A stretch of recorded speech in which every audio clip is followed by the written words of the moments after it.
Hello and welcome to the Justice Factor. The Congress of the People received 1.3 million votes in the 2009 elections. Its co-founders, Musiwa Lekota and Mbazima Shilowa, have for the past 4 years been locked in disputes and court battles.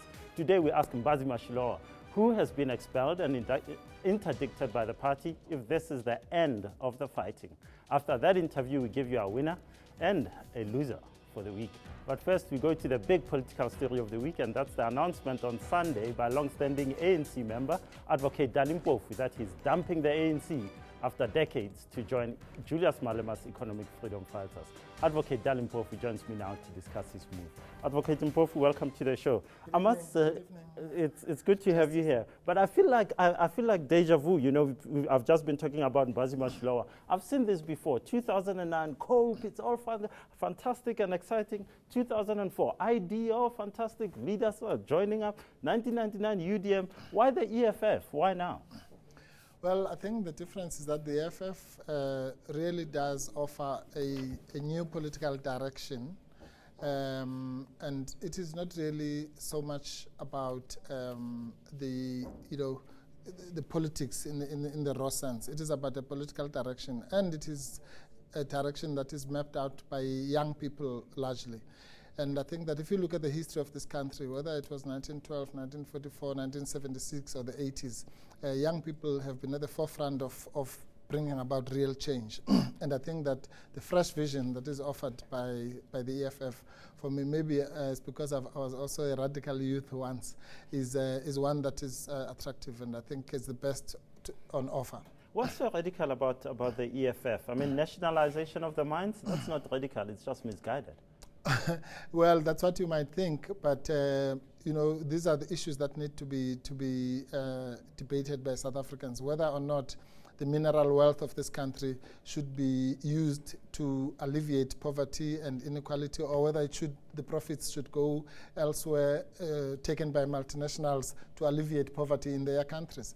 It's just up to you to choose which model works. Yeah, but if you nationalize, as the EFF says it will, and it will expropriate land as well, you know, the government is going to be in charge of this, and you've worked for a government entity before, and you know that they chew up money.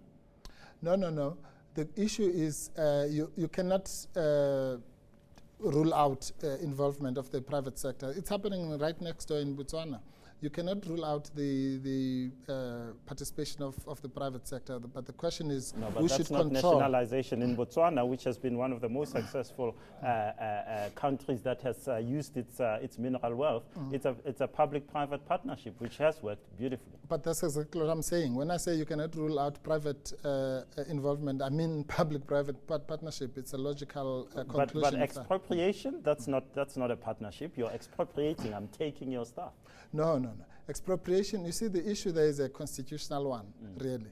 The question is whether the property clause, section 25 of the Constitution, needs to be amended such that you, by legal means, we're not talking about land grabs and that kind of thing. We're talking about using legal means where constitutionally it is entrenched the fact that the land belongs to everybody. And quite frankly, this thing of grabbing is almost kind of headline grabbing. There's a lot of land that's owned by the state, which needs to be redistributed long before you grab anything. You've been a member of the ANC for 33 years. In 19 years of rule, the ANC has failed to do that. Well, that's exactly what I'm worried about, that if the pace at which the land redistribution is happening, if it carries on, we're going to have to wait another 100 years. Remember, the 1913 Land Act is 100 years old today.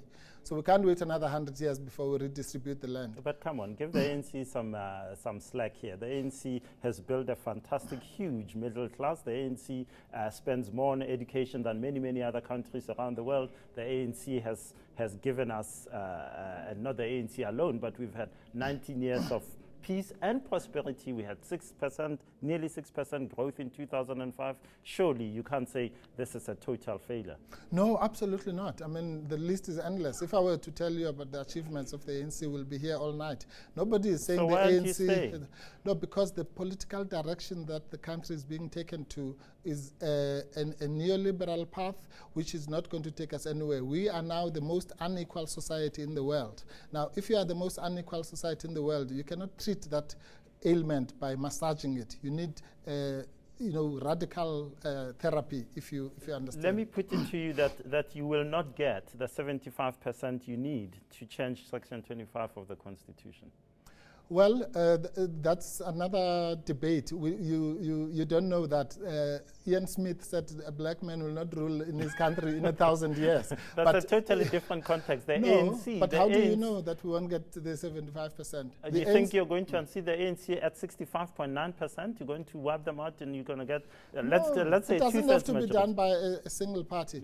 You'll be surprised that we might even do it in conjunction with the ANC in a future scenario. Politics is not just about A or B. Nothing is impossible. So you're prepared to dilute the call for nationalization and expropriation of land and go in with the ANC on some sort of... Well, if it so happens that in so many years or in another election or this one, the balance of forces is such that we can make concessions, we can give them concessions and they take certain concessions. What we want, definitely won't compromise on is the alleviation of poverty and the creation of unemployment. Because if you see, it's a simple thing, Justice. The ANC says there are 3 problems in this country: unemployment, inequality, and poverty. We agree. Where we disagree is how you're going to alleviate those things. You are definitely not going to alleviate them by market fundamentalism. There's no market fundamentalism. There isn't a country I can point to, and maybe you can help me, that has done it by expropriation of land or nationalization. Well, there are many countries that have done it. What about, let's take countries that have not nationalized, like the US. No, I want the ones that have nationalized. No, let me ask you, do you know any country that has done through the market, so-called market forces? You just mentioned Botswana. Botswana had 7% growth over 30 years consistently. No, I'm asking you a country that has taken off unemployment. Does the US not have an unemployment? It's below 10%. But I want to ask you something. You're famous for standing up for the poor. You're representing the American mine workers. Julius Malema stands up and says, I want a referendum on the death penalty. Do you agree with the death penalty? No, certainly not. The issue about... if you went to a referendum and the people said, yes, let's go for a death penalty, would you go for it? No, I wouldn't. And those are some of the issues that I think the organization, I mean, you and I or myself and Julius and this one might have different views on a whole lot of issues.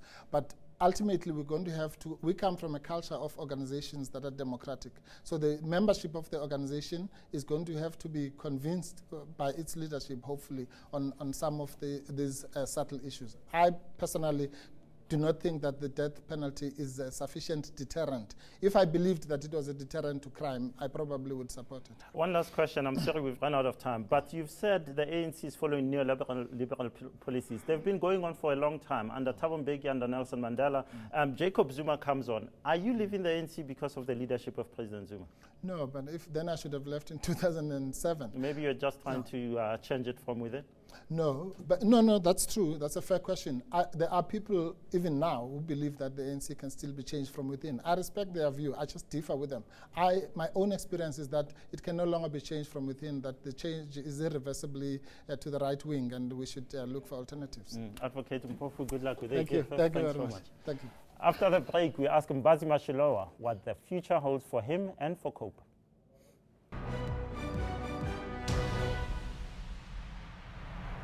News that moves. eNCA.com.